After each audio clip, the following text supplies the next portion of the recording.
Good morning, students. As our syllabus of literature and writing section is almost over, so now we are moving ahead with the syllabus of grammar.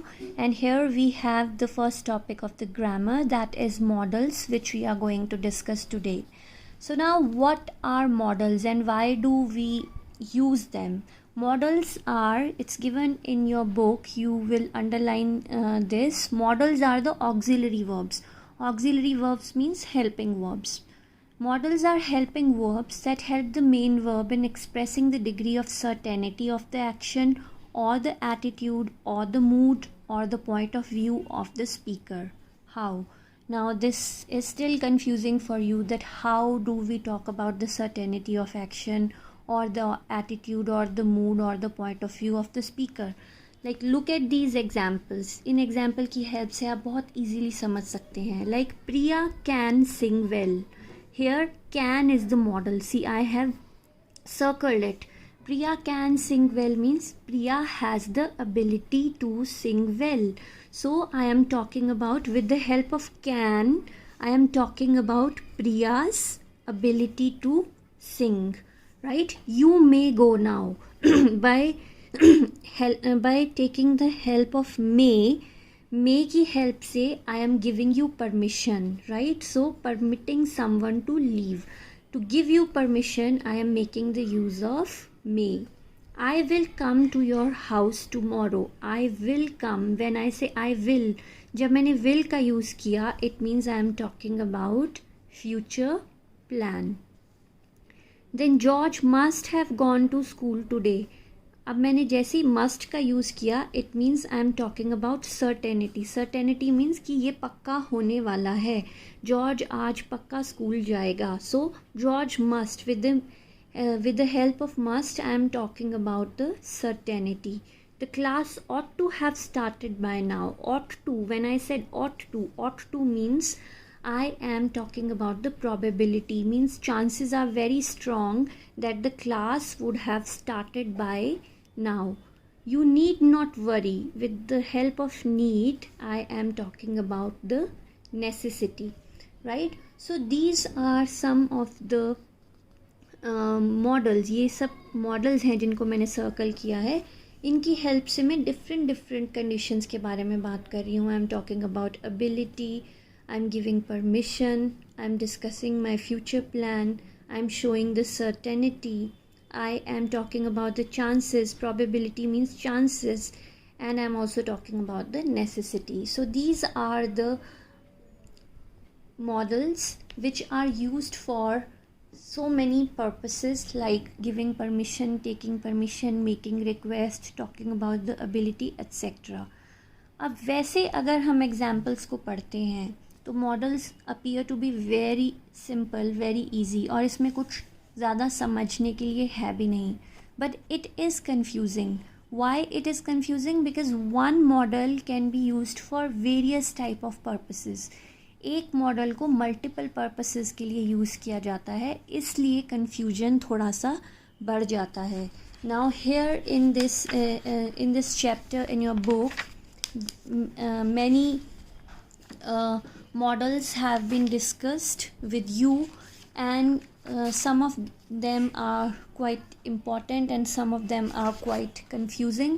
So what you will do, मैं इस अभी आपके साथ वो models discuss करूँगी जो बहुत important हैं और जिन पर बेस्ड हमें एक्सरसाइजेस भी दी हैं. सो you will underline only those points that I am talking about. कुछ एक पॉइंट्स को मैं कटवा रही हूँ. आपने उन पॉइंट्स को ना पढ़ना है, ना ही ज़्यादा टाइम उसके लिए देना है, because it's only going to add to the confusion, right? So now you check out your page number 102. Here you are given two models, will and shall. और मुझसे बच्चे बहुत बार ये चीज़ पूछते हैं कि मैम will यूज़ करें या shall यूज़ करें. What is the difference between will and shall? It's very confusing. अगर आप इन सारे पॉइंट्स को पढ़ेंगे तो आप और ज़्यादा कन्फ्यूज़ हो जाएंगे और आपको समझ भी नहीं आएगा. It will add more to your confusion, और आप इसको लंबे टाइम तक याद भी नहीं रख पाएंगे. इसीलिए just to make it very simple for you, आपको कुछ नहीं करना है, विल और शैल का सिर्फ ये याद रखना है whenever we are talking about simple future actions, whenever we are talking about simple future plans, then we make the use of will और शैल. हम विल और शैल का यूज़ तब करते हैं जब हम फ्यूचर प्लान्स के बारे में बात करते हैं. They have written that it is use for the first person with emphasis, without emphasis. इसके बारे में आपको ध्यान देने की बिल्कुल ज़रूरत नहीं है. आपने सिर्फ़ और सिर्फ विल शैल में ये याद रखना है कि इन दोनों का यूज़ हम करते हैं to talk about the future plans. That's it. And then comes would. This is not important. This is just the past form of would. Will is the past form of would. इससे ज़्यादा आपको याद रखने की ज़रूरत नहीं है. should is very important. should एक ऐसा मॉडल है जिसे हम बहुत सारे मल्टीपल पर्पसेस के लिए यूज़ करते हैं. So just underline the points which points are important. Should is for obligation और ड्यूटी. अगर मैं आपको कोई ड्यूटी आपकी बता रही हूँ या आपको कोई कंपल्सरी कोई ऐसी बात बता रही हूँ जो आपको फॉलो करनी चाहिए, then I make the use of should. Like you should obey, you should look after your parents, means this is your duty. ये आपकी ड्यूटी है that you look after your parents. So I am making the use of should to talk about the duty. तो आप इसे underline करेंगे. Should is to talk about obligation और duty. और आप इस एग्जाम्पल को भी अंडरलाइन कर सकते हैं. You should look after your parents. Then they have written logical deduction. You need not to underline it. Then suggestion और advice. When I am giving you advice, you should not waste your time. You should start working hard. I am giving you advice. मैं आपको सलाह दे रही हूँ. So to give you the advice, you should finish your work before you start playing. So to giving you suggestion or advice, I am making the use of should. Then come probability. Probability, अगर आपको probability का मतलब नहीं पता तो आप इस तरह से ब्रैकेट में लिख सकते हैं chances. When chances are there that it may happen, ये हो सकता है. जैसे आज मौसम देखकर लगता है इट शुड रेन टुडे. ठीक है. सो पॉसिबिलिटी है. I am talking about the possibility. Chances are there, right. So then also I will make the use of should. That's it. आपको सिर्फ इतना याद रखना है. When do we make the use of should? To talk about the duties, to give the advices and to talk about the chances और probability. Now check out the next page. Very important. Can, could, may and might. इनका use हम कब करते हैं? देखो, can, could is the past form of can. Can, could. And might is the past form of may. May, might. So सबसे पहले हम देखेंगे can और could का कब यूज़ किया जाता है. सबसे ज़्यादा मॉडल्स ये यूज़ होते हैं and it's very important. So please underline those points which I am asking you to note. Can or could both are there to talk about ability, knowledge or skill. Like Rita can sing well. It means Rita has the ability to sing well. Rita's mother could also sing, but in past. Could is the second form of can, past form. तो अगर आप अपनी कोई ability बता रहे हो जो पहले past में थी, like I could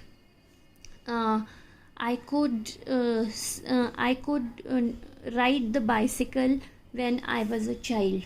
तो जब मैं छोटी थी तो मैं साइकिल चला सकती थी. ये मेरी पास्ट की एबिलिटी है. So to talk about past ability I am making the use of can. मगर अगर मैं प्रेजेंट की एबिलिटी के बारे में बात कर रही हूँ, then we will use can. And so can and could both are use to talk about the ability. Then to seek and grant permission, to give and take the permission. अगर मुझे आपसे permission लेनी है, ठीक है, can I say something? I can make the use of can. और ज़्यादा polite होकर अगर आपको कुछ पूछना है, could you please help me, right? So to give and take the permission, okay, and then make a request. अगर आपको किसी से request करनी है, can you please bring me a glass of water? या could you please bring me a glass of water? या can I use your pen? Okay, can you lend me your pencil? So to make the request also we make the use of can या फिर could.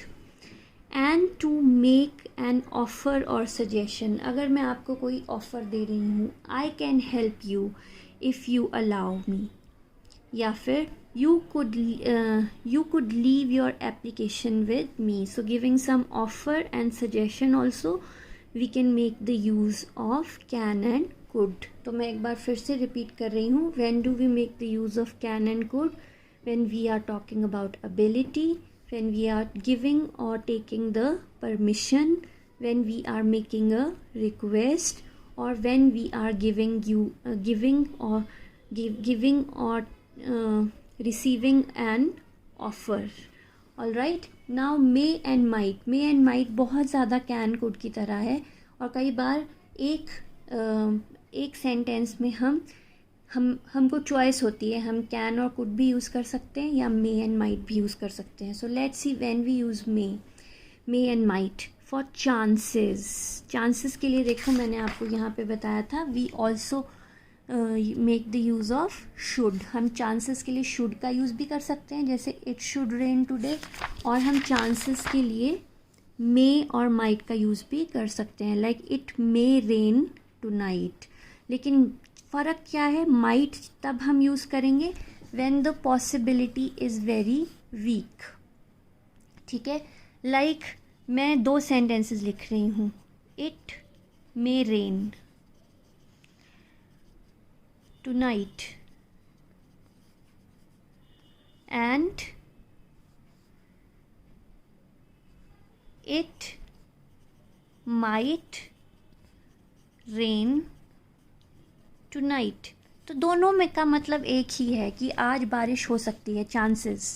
ठीक है, possibility, right. दोनों में मैं possibility की ही बात कर रही हूँ. लेकिन व्हेन आई यूज़ मे तो स्ट्रॉन्ग पॉसिबिलिटी है, ठीक है, strong chances when I am using may. But अगर मैं माइट यूज़ कर रही हूँ तो मतलब चांसेस कम है, वीक चांसेस. इतना सा डिफरेंस है मे और माइट में. ठीक है, if I am using may means the chances are very strong, बारिश आज होगी, बहुत स्ट्रॉन्ग चांसेस हैं.